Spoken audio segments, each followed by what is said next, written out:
And just like that, Yellowstone has a nice little bow on it. I gotta bust out the Yellowstone tea for the finale, of course. Hmm. Red and Red Real Reviews live reaction show to the finale.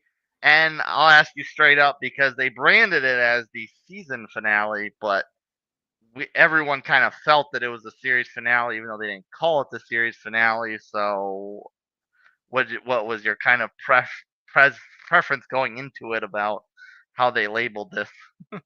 I really thought that they were going to leave it to the last commercial break to say, "Hey, just you guys didn't know, but we're coming back with a sixth season, and Rip and Beth, it's going to be all about them at their ranch or something." So I was surprised, to say the least, when we did not get that.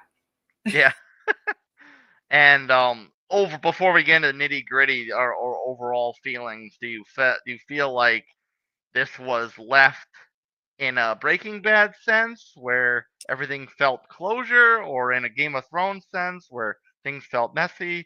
And I see people hopping on right now, so please drop your comments below, and we will answer them as we go along. The Alkanauts, hello, how are you? I'm sure that is of jest. Yellowstone, 2 words. I like that. What is this Yellowstone you speak of? What is a Yellowstone? It's a stone that's yellow, obviously. Yeah, opals are yellow, right? Something like that. I don't know. Gold, gold. Yeah, I mean, I generally I thought there was a decent amount of closure. I mean, I was pretty I would say I was pretty satisfied with it. I guess we'll talk more about something at the end that kind of irked me, but other than that, and it was something little, it was just something that, like, I have a annoying, hang up about, but yeah, so generally I thought, and let's note too from the top that I saw right after the credits that this episode was written and directed by Taylor Sheridan. Oh, he he wanted to go out with his full brand on it. Yeah, and I think, people, I was looking on X and people were a little bit, from what happened the past couple weeks with Travis, people were like, "Oh no, Taylor Sheridan's putting himself in the finale. Are we really doing this again?" But it turned out okay. There were plenty of funny Travis moments, and I thought it was actually a pretty well written episode to go out on. Yeah, I think Travis does add something to the show, even if it's mostly in a comical sense. So I don't mind Mhm. that he writes himself Yeah, into a strong I thing. don't really mind it either. Let's pop this up. Our friend from last week, El Guapo. I guess the spoilers that came out last week about the locals seeing Beth being carried out of Jamie's house was correct. Although carried out probably had a different tense. Yeah, that was a crazy moment. That whole thing was kind of funny. We will get into that more in a Yeah. moment, but we do want to talk about, obviously, talking about closure. Obviously, this is, if it's, even if it's not labeled as a series finale, it felt like the series finale. So talking about something of a final tense, burying John, laying John to eternal rest. Mm, So what was kind of obviously there was a lot of heavy moments because everyone's saying goodbye. Of course, Rick does it in his own way. mm. So what was kind of your emotional ties to seeing John laid to rest? I mean, it was hard to see Beth, like, crying over the casket. She was literally, like, hugging the casket, and when she said, "We won," and then, a little bit of time passed and she said, "It breaks my heart that I had to lose you to do it." Hmm. And then just seeing the Cowboys and then Tate and Kayce all carrying the casket, and to see Carter grab Beth's hand. And I did think it was interesting that he was like, "Beth, are you okay?" I was like, he doesn't call her, like, I don't really know if I expect her to call him to call her mom, but I'm like, oh, I mean, it's interesting that he calls her by her first name. Yeah, and I don't know whether Beth would want Carter to call her mom. Yeah, I Yeah, don't know. maybe I not. don't know if she would really want that. It was just interesting, but I did like the fact that, you know, Carter and Tate are becoming men and they're kind of learning like how to become men through all of these like tough situations. So, you know, Tate is standing by the casket and Kayce says, "Is there anything you want to say?" And he's like, "You don't have to say anything out loud, just say what you feel in your heart or something." And so Tate asks Kayce, "Well, what did you say to him in your heart or whatever?" And Kayce replies, I said I forgive him, or I told him I forgive him." And then Yeah, with Senator Perry's little funny moment of, "I wore the tightest skirt I could find in your honor." Like I mean, looking back, she was really the more prominent and really the primary relationship that John had in the show. hmm, So her being there and having that like nice little moment, and then obviously she was like breaking down after that. So just having the moment of all of the people in John's life laying the white rose on the casket. That was a nice moment. And then I loved the fact that Rainwater and Mo were there. And then I saw Rip standing there and I'm like, wait, why isn't the preacher gonna like I was like, is Rip gonna be absolutely last? And then like I noticed the preacher of course he didn't. was. Yeah, so I Saved I Rip. I thought the whole moment was funny where the preacher's like, "You know, we have people to do this, to lower the casket into the ground." And Rip's like, "I'm just gonna do it myself." He's like, "Whatever." And the preacher's like, "Do you need me here or should I?" And Rip's like, "Get out of here." And he made a joke about I wrote that he down because I found it very you entertaining. have the Where quote? yeah, he points at him. And it's like, oh well, normally those are just symbolic for if the family want to put the pile of Right. dirt on it. And he goes like, it ain't symbolic today. Today these shovels work. We're all prayed out for now. Yeah, And and then he do you what have the else? comment about like not heaven or hell, Yes. but kind of If like yeah. if he's not in heaven by now, he either ain't going there or there ain't one. And the and the priest just kind of like stepped like he's taken aback and walks off. Yeah, that was a nice moment. And that was I think that was right before we went to a commercial break. So it was like Rip was the last one that kind of had like a moment with him, which was nice.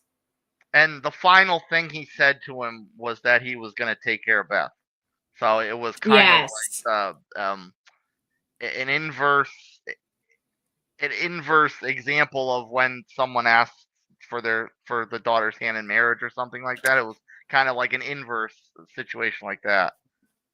Yeah, because Beth had such a she was like a daddy's girl. She had such a close relationship with her father. So now it's like Rip saying, "Okay, listen, I got her. Like I'm taking over. I'm taking over your spot in her life and giving her that same relationship." Yeah, for all the for as tough as nails as she is, and how she kind Mm, of like stands on her own, she still clung to John a lot, and the emotion was seen. mm. I will note again, anyone hopping on, please drop your comments below on the finale tonight, and we will throw them up and answer them. To your point on Beth's quotes, the one I thought was when she's almost kind of apologizing to him that she has to sell the ranch, and she says this is kind and she's like kind of indirectly explaining the deal with Rainwater. Mm, And she says there may not be cows on it, but there won't be condos either, and this is my way of keeping my promise to you.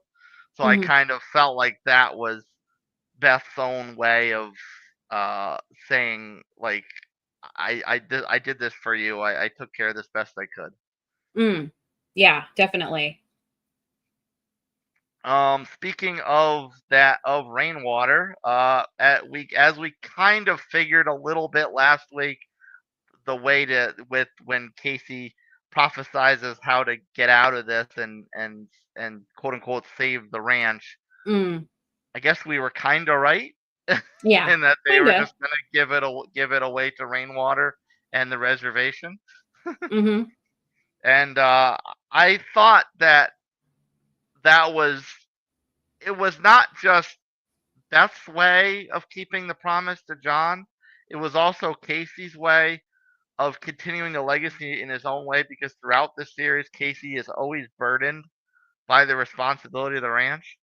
So Mm. for him to do this in a way where the land is preserved, even if it's not by his name and by his hand, if he just keeps that little bit of it at East Camp for his family, and the rest of it is still kept intact and not developed and not turned into a megalo mall or an airport or anything like that, I think felt like that was an appropriate way for Kayce to also honor the long line of Dutton legacy. Yeah, and I think, it was something that had kind of bothered him for a long time, but, his relationship with the ranch was kind of a complicated one, but even in those moments, like, you could just see how, he was getting emotional over it. Just the idea that things were changing and, things would just not be the same as they had been his whole life. Like it was kind of a good thing for him, but it was also an emotional thing for him. And I was a little surprised to see him kind of break down when they're going over the paperwork to, I think he's signing the paperwork to make it like a wilderness reserve or something. Mhm. And then he just goes outside and he's like, I need a minute, and he's crying and he's having a hard time with it. I was a little surprised to see him get that emotional.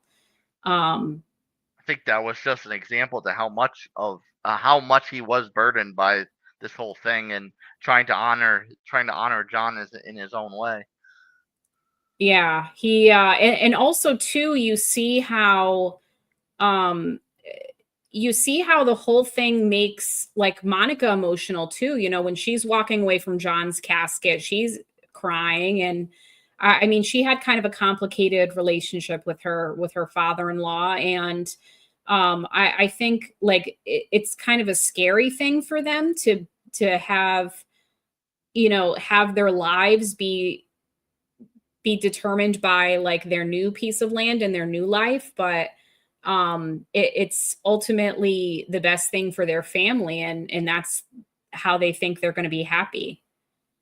I see people hopping on new, so please drop in your comments and join in on our conversation as on the finale. We will throw them up and answer on air. And Casey's kind of reaction to this, I think, is routinely brought up as the episode goes along. When John is laid to rest and Gator's cooking the not reception, cooking Yeah, supper for the Cowboys as a reception of sorts. right. Um, it's like, boss, you gonna join us? It's like, no, I'm gonna go home. And it's like, this is your home. It's like, no, not anymore. So he kind of like passes off on that. And then, like you said, when he signs the paperwork and he's overcome with remorse, he says, Mm, we're free. And Monica says, it's like, maybe we were always free. This is just closure. Uh, right. and then the other one, where did I write that down? Oh, when they're packing up the ranch, and he drives off with a trailer full of I don't know whether it's just stuff or horses or whatever is in it, but he's Yeah. driving the trailer off and he leaves and Rip and Lloyd are taking down the sign. It's like, Mm, hey, we kept this for you. You want it? It's like, no, think I'll start my own brand. And Rip says, well, we'll hold on to it for yeah. you anyway. Oh, and on top of that, inside the lodge, when Beth's like, "Do you want anything from the office?" He said, "No, I've kind of been run away from this Mm. place my whole life." And she's like, "Well, I'll put it in storage. Kate might want it someday anyway." So it kept coming back to examples where Casey moves on, but he may not want to fully move on. Yeah, I think he's kind of struggling with moving on. And cuz his whole, not really identity, but his whole life has been tied up in that house and in that ranch and in that business. So I think he's just trying to almost establish an identity of who he is if this ranch is not in his life. You know what I mean? Like, so that's why it was kind of funny that Rip offers to help him. He's saying, you know, what are your plans with your place or something? And I think Kayce says he wants to get a certain number of cattle or something. And I think he says 300, he wants 300 cattle. And Mhm. Rip's kind of like, well, that's a lot for a man and a boy Yeah, to handle. He's like, if you need any help with that, you let me know. yeah. And I liked that relationship. Like I mean, yeah, we've seen them interact, but I feel like that's a relationship we didn't really see as often, is the one between Rip and Kayce. No, it wasn't really tapped into. It was, and almost Yeah. we felt like it was tapped into more Rip and Jamie. Because Yeah. Jamie, now it was now a lot of that was because Jamie's always trying to like tug on Rip's heartstrings and like, please please have my back because my sister's crazy, that sort of thing. But like and of course when Jamie was uh beaten down very early in the series and he had to build himself back up Mhm. working in the bunkhouse, we kind of saw the relationship between he and Rip more than we ever did with between Rip and Kayce. Yeah, and it's almost like uh, Rip and Kayce are sort of uh tough teddy bear types. Like they have Mhm. a tough exterior, but they're actually internally like very emotional. It's just like they try not to show it, or they don't want to show it externally. And that's what's interesting, is that they're kind of similar in like their demeanor and how they carry themselves. So it's interesting that they were never really like scene partners a lot. They were never really in the same scene. They were like, they're, you know, brother-in-laws, but they're not really um like, even in John's death, they're not communicating a ton. But I that's why I liked seeing that, like Rip was still like, if you need me help, you let me know. We're just going to take the sign. If you need it, you let me know. Like, just very leaving that door open to just be like, hey, we're there if you need us. Yeah, and I think a lot of that was because they're both alphas, but it's like a seen but not spoken kind of deal. Like they both kind of carry ambiance about them where it's like, hey, I've got a big stick, and I'm not afraid to swing it, but I don't want to swing it. You know what I mean? Like they're It's like kind of dormant. They're alphas. They're it's alphas are kind of dormant. they're like humble alphas. They're not arrogant. They're confident, but they're not going to flaunt it, or they're not going to flaunt their confidence in order to get something. Mhm. Which is an interesting thing, because they're both very tough guys who would do anything for their loved ones. But yeah, it's an interesting life they lead. Yeah. Of course, one of the moments that we've been waiting for this whole season is this final showdown between Jamie and Beth. And Mm. I think no sooner than is that final pile of dirt laid on John's burial site. Beth Beth kicking her shoes off, ripping her dress off, jeans, t-shirt, going to the gun cabinet, grabbing the pepper spray, a knife the size of probably her forearm, and runs off. It's like, well, we know where she's going. That that scene, well, you know, when Rip, the Cowboys are kind of saying their goodbyes to Ryan, he's leaving, and it all of a sudden kind of comes to Rip that he knows exactly where she's going. And so Mhm. he just like jumps in the truck, he leaves the door open, he's like, Lloyd, get in here. He's like, I know where she's going. So he calls her, and she's like, well, you're about an hour behind me. And, you know, he's like, pull over. And he yells at her, and she does not like that. I know you're concerned about me, so I'll let the yelling slide. Don't do it again. Yeah, the way that he's so like, you know, kind and gentle with her, and the fact that he Yeah. was like at wit's end, you know, and he gets off the phone, he knows she's not going to pull over, so he's just got to get there. So I was just waiting for, like, the whole time while this crazy fight was going on, I was just waiting for, I was like, okay, where's Rip? When is he going to save the day? Like, please save the day, Rip, because this is getting out of hand and this is getting bad. Yeah. Although when he did show up, it didn't have quite the oomph that it did when he saved her from those guys beating her up at her office in season whatever it was, season 3, I guess. Yeah, I think it It was didn't have, season 3. yeah, it didn't have quite the oomph of that one because right when he's about to end Jamie, Beth's like, no, no, no, no, no, no, I got this. But she does make it, she's like, I love you, thanks for saving me again, or she Yeah. says something like in reference to the time when he saved her before. And something that's kind of funny is later on towards like the very end, I noticed that she now has a scar on the other side of her face. Did you notice that?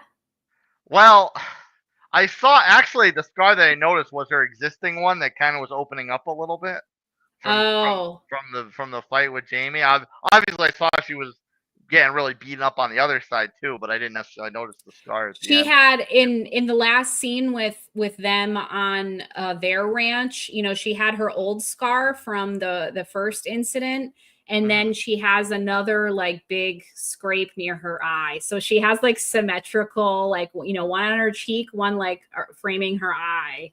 I was like, Yeah, oh Jesus, poor lady. we're gonna see Beth Dunn in the Joker meme of like, want to know how I got these scars? And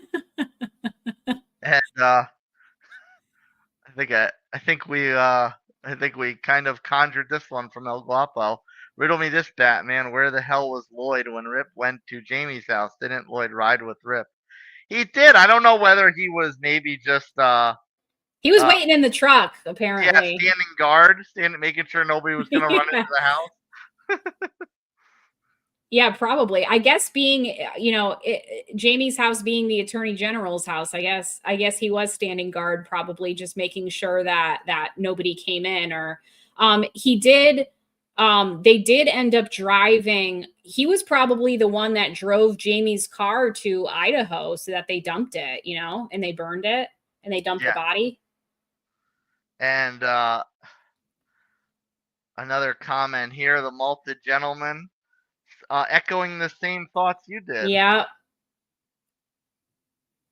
Yeah, I was a little it kind of took the wind out of my sails. Like, and you know, here's the thing, like I kind of believe, I don't know that I believe in shows doing spin-offs and stuff like that. I'm like, you know what? Leave it being good while it was good. I don't know that we should try to like usually these shows are lightning in a bottle. You can't recreate that things, as we've seen from things like Fuller House. It's like you're never going to recreate the magic of the original, so why are you trying? And like we saw that with that like pretty awful Breaking Bad movie on Netflix. It's like you can't really continue stuff. So not that I was gunning for a Yellowstone spinoff with Beth and Rip, like but at the same time, I felt like with the way that it said season finale, it was like they were amping us up for something, and then it just didn't come. So I did feel a little bit like deflated, not see, you know, waiting for that trailer or waiting for that commercial break and being like, there's nothing.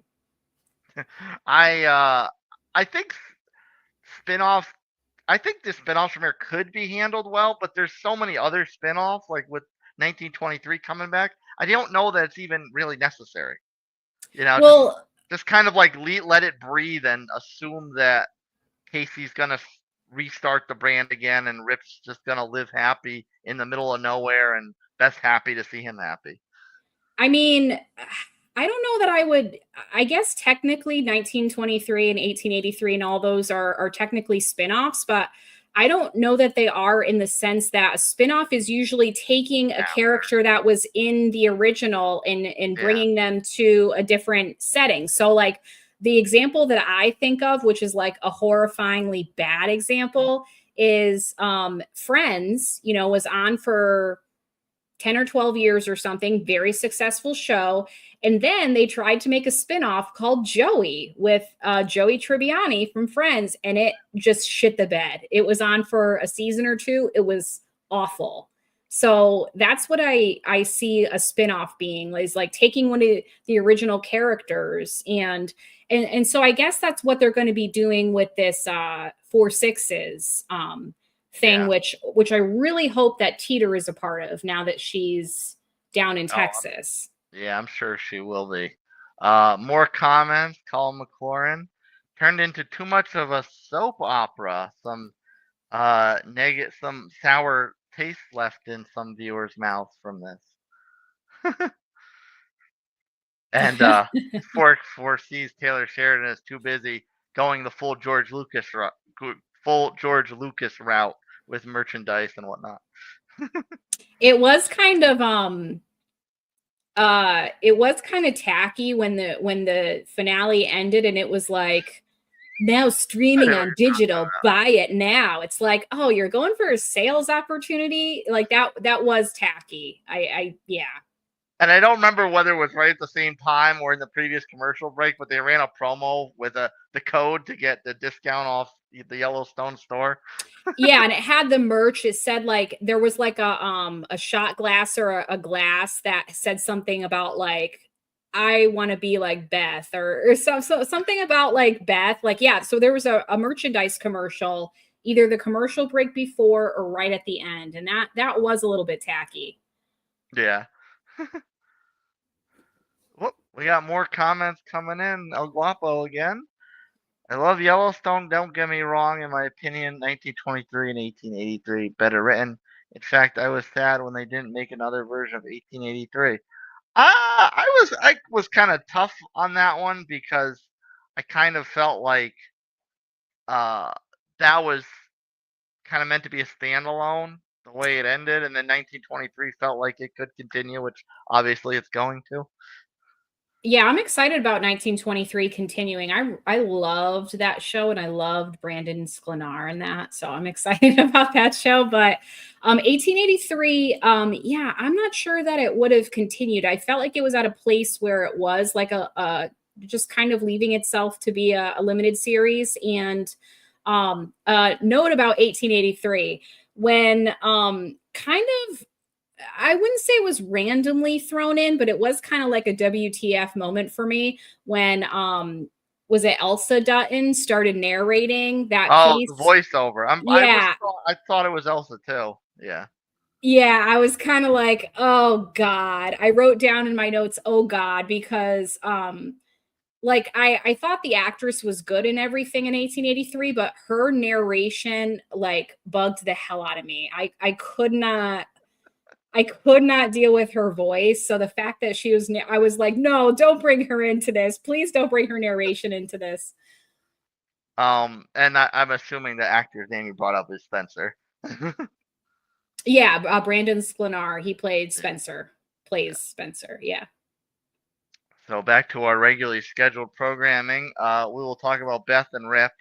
Obviously, we had the big moment where Rip saves her from getting beaten to a living pulp from Mm. Jamie, and there were a couple like there was a lighthearted moment when she's showing him the listing of the ranch. It's like, hey, what do you think of this?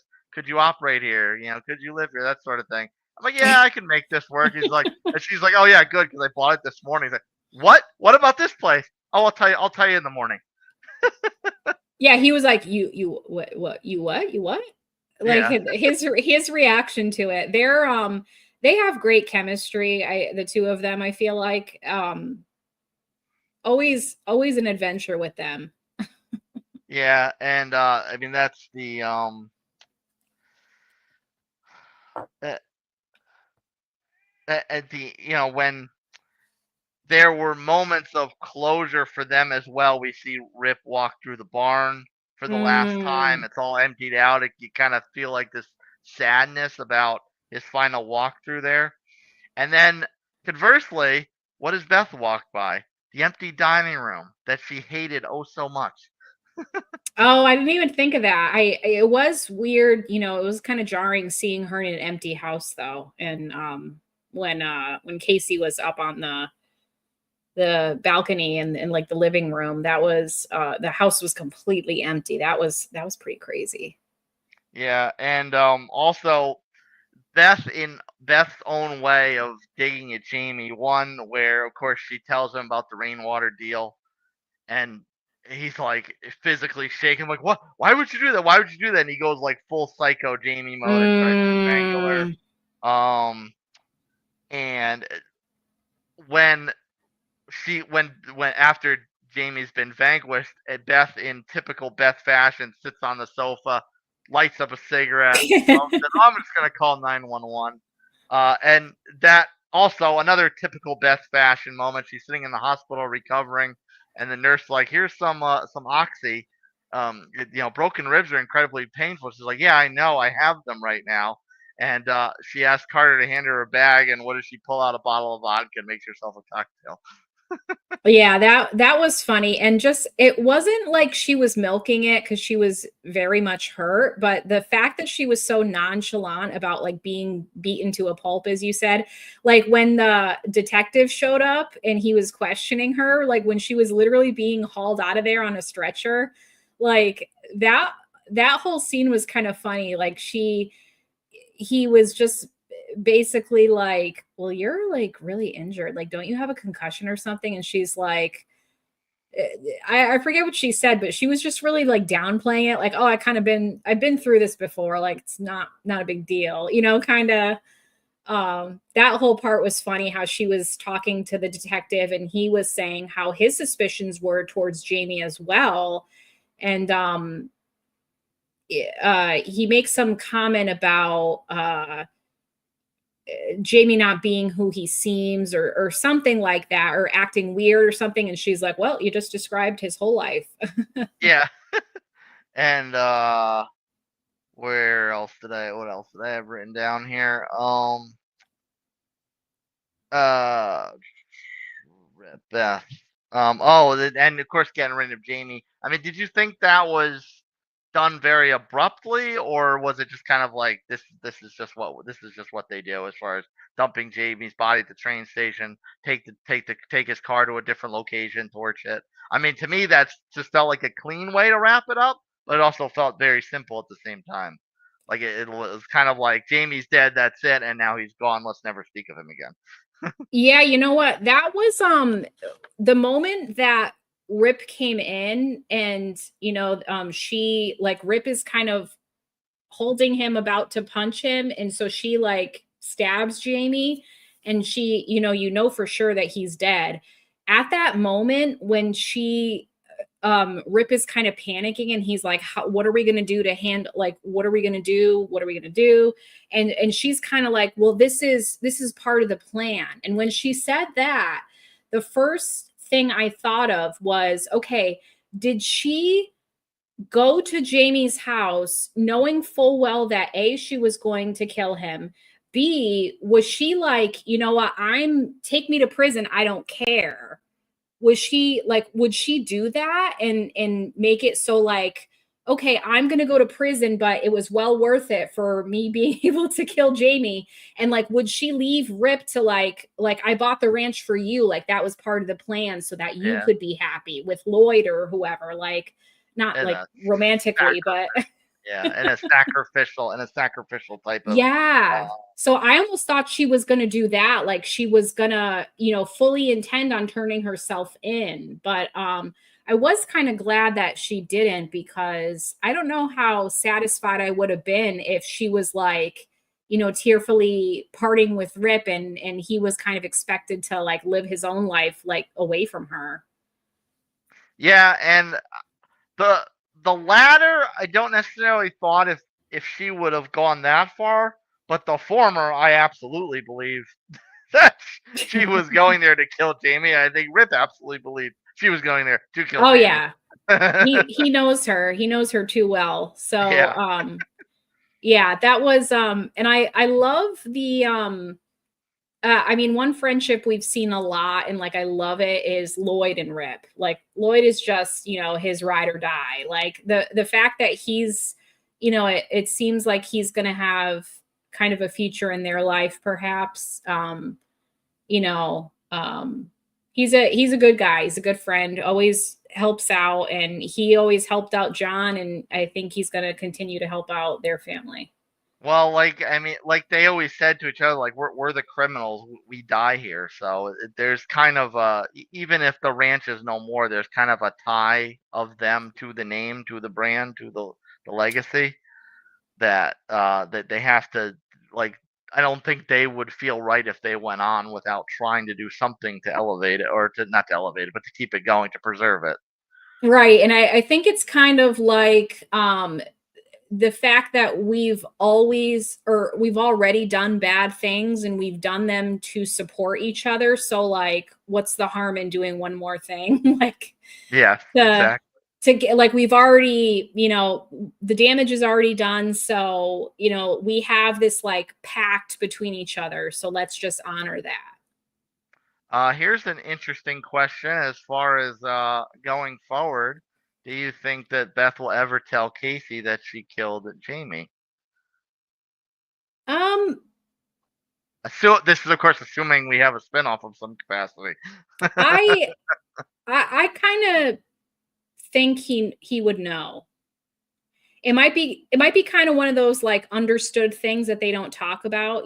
Kind of like I know he what just you kind of did, did but don't what tell me. sort of like they have like an understanding, like it's just like you look at each other and you know what each other is thinking or what each other did, but you're not going to acknowledge it verbally. Right, yeah. Yeah, that's what I Yeah. think. Like this is the elephant in the room that we never speak of. It's the Yes. dust we just Hmm. sweep under the rug.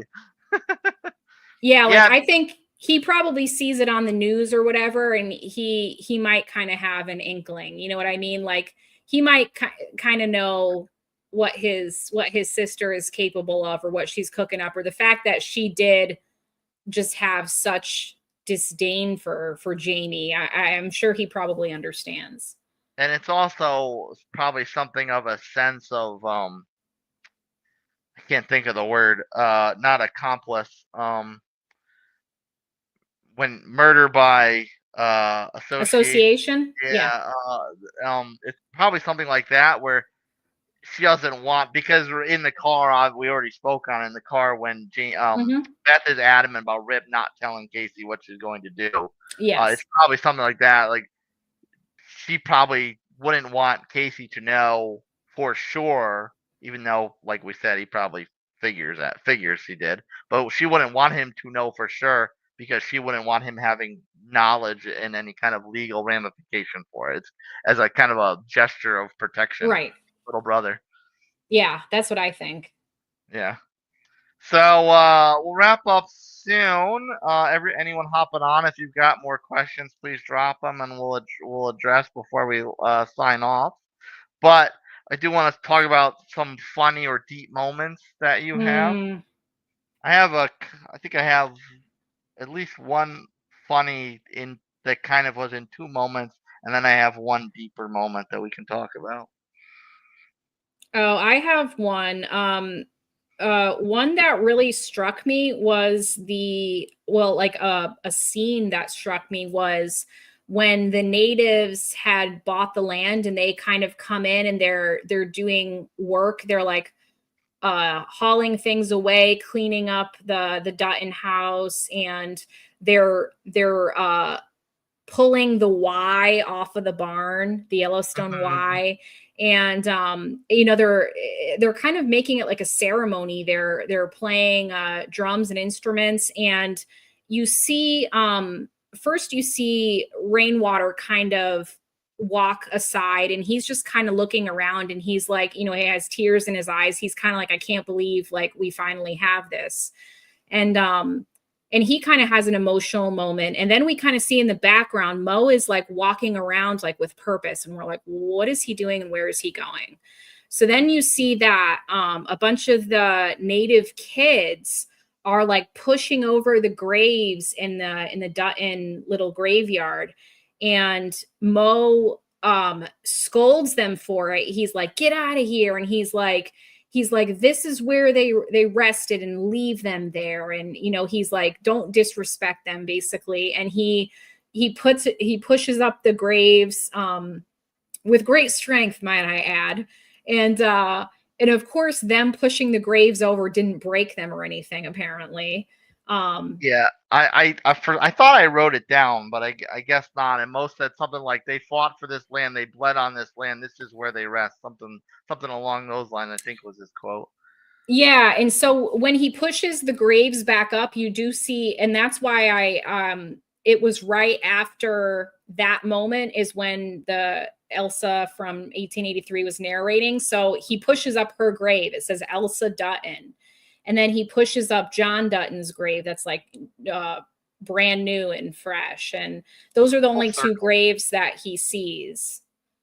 Yeah, well, those are the only two we see as the audience, which I thought Yeah, was like a nice way to do that full circle. You see Elsa's and then you see John's.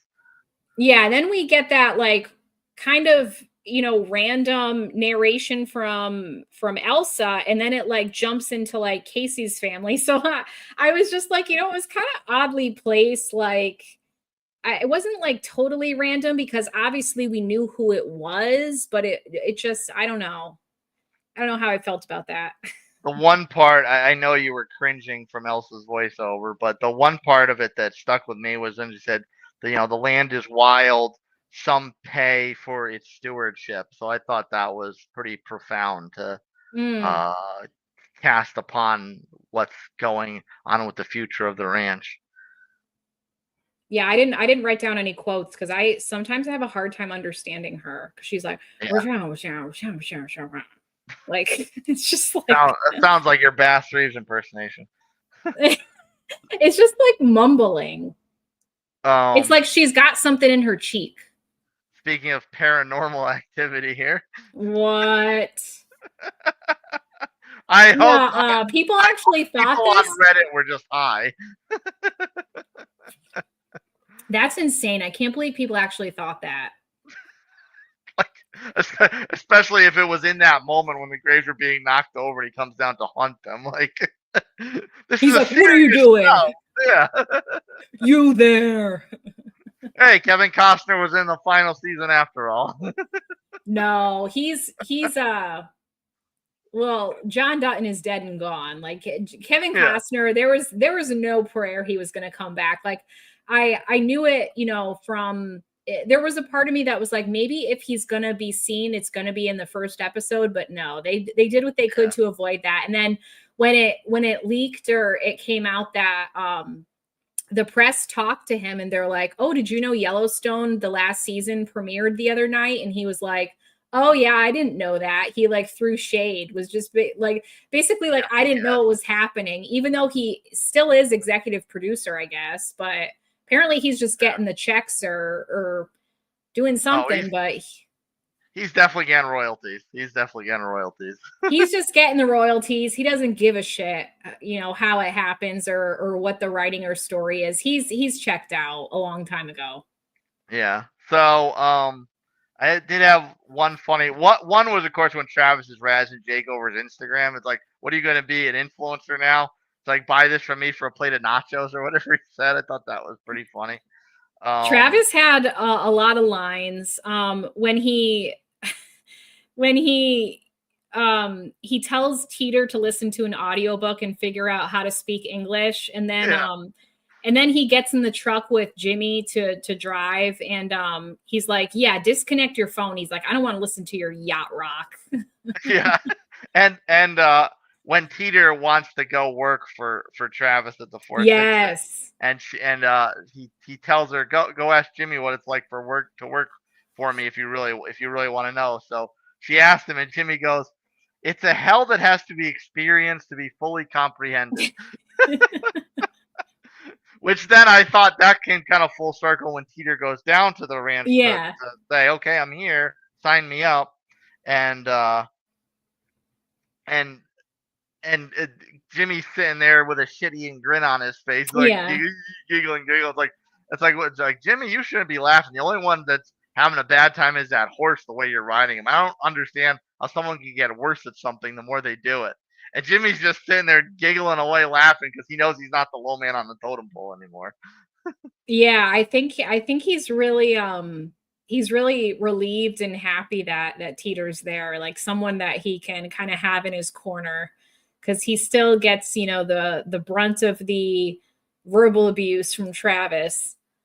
I know I feel like that's never gonna stop, but No. at least they'll be in at least they'll be in a tense in a sense where it's just Travis ragging on him instead of actually like making instead of like actually like having to muck the stalls for the lack of a better phrase like he was like Carter kind of took over from him as the low man. Yeah, and it was kind of nice that, they tied most of the cowboys up with a bow. They had the Teeter going down there, like, had kind of her first day at Travis's ranch, and then Ryan, Ryan go yeah, so Ryan goes to a concert that's standing room only, and there's tons of people, and obviously it's to go see his girlie, who is was in prior seasons. That's Lainey Wilson. Like, she's a real country artist. mhm. I think she kind of did get her start on the show, or she did get a lot of popularity from being on the show a couple seasons ago. So that's kind of funny, because this was probably like a real show of hers that, like, he went to where she was Oh, performing. could have been, yeah. Yeah, I think it was a real, like, crowd and a real audience for her show. And then it kind of leaves off with him saying he needs a job and he wants to follow her around and be with her. So, like, maybe he's gonna work on her crew, or tour with her. So Yeah, and that kind of felt nice because Ryan kind of had an open future anyway. Like he didn't know what he wanted to do. He didn't want to sign up at another ranch. He kind of was just open and floating. yeah, and I think I think, did I have a quote about that? Um well, first of all, I was surprised that they'd let him say Super Bowl, because don't they have to pay for that? Like, you notice that on shows, I know on Jersey Shore they couldn't say Super Bowl. They made this whole joke about how, like, we have to say the big game, or we can't say Super Bowl because we have to pay them to say Super Bowl. Well, if they did, I'm sure Yellowstone's got enough money to front Yeah, out so for that. I'm sure they had to pay for that. So, where was that quote I had about Now I how have something similar where he says he tells her that he chose wrong, and she asks yeah. like, "Wasn't that your Super Bowl?" And she says like, and she says, "You are my Super Bowl." And it implies that he's not with the ranch anymore. She's like, "You quit your job?" It's like, "Yeah, I'm looking for something new." Yeah, yeah. I guess I didn't write it down, but yeah, that whole moment was nice. I like seeing Ryan get a happy ending. Yeah, especially after how he was tore up about Colby and whatnot. Mm, And before we have our, I guess, happy ending for this episode, let's talk about what's ahead. I mean, we already touched on this a little bit, but would you like to? I guess I'll ask. I guess we'll double down on our conversation from earlier. Do you want to see this it? Bows tied up, focus on 1923 and filling in the prequel, and then whatever Taylor Sheridan does on the side with his other projects, or would you be curious to see a Beth and Rip spinoff, a Kayce and Monica spinoff, a 4 6 spinoff, whatever the case may be. I mean, I think probably the best spin-off that could come from this is the Four Sixes one, just because Mhm. it's like something separate. I don't think Beth and Rip spin-off would probably be bad. But yeah, I'm fine with just letting it lie. Like, just Yeah. keeping it what it is. If there are no spin-offs from this, that's fine. I did hear that obviously we have another season of 1923 coming, but also there's apparently been a 1944 in the works that I don't know when that's going to be released or what. I mean, I feel like Taylor Sheridan just has his fingers in so many pies, but Well, 1944 would be interesting because that's would be roughly around the time John would be being born. So that would be very interesting. maybe. I know, and I could do the I could do the math based on I don't want to obviously give away family members' ages, but how I know how old certain people in my family, what years they were born in. So Well, my dad was born in 1953, so but he's 71. Hmm. So yeah, but here's the thing. I think that Kevin Costner is actually a good amount older than the character he was playing. Oh yeah, I would believe that. Yeah. I think he might be like high 60s, and I think maybe earlier in the first part of this season, like which was 2 years ago or whatever. I want to say Beth makes a comment where, well, oh, you're only 62 years old or something like that, or I think Beth and Jamie are younger than we think. Like I want to say that like Jamie is supposed to be like 37 or something. And Well, I Kayce is think supposed to be like 32 or something like that. well, I think they also imply that uh when Sarah's talking to the assassin, it's like, oh, the heart attack will work. This man in high stress job, early 60s, had led a physical life, that sort of thing. Oh, So I they think say early they 60s? yeah, they either state or imply what his age is. I remember someone saying 60 something or in his 60s or whatever it was.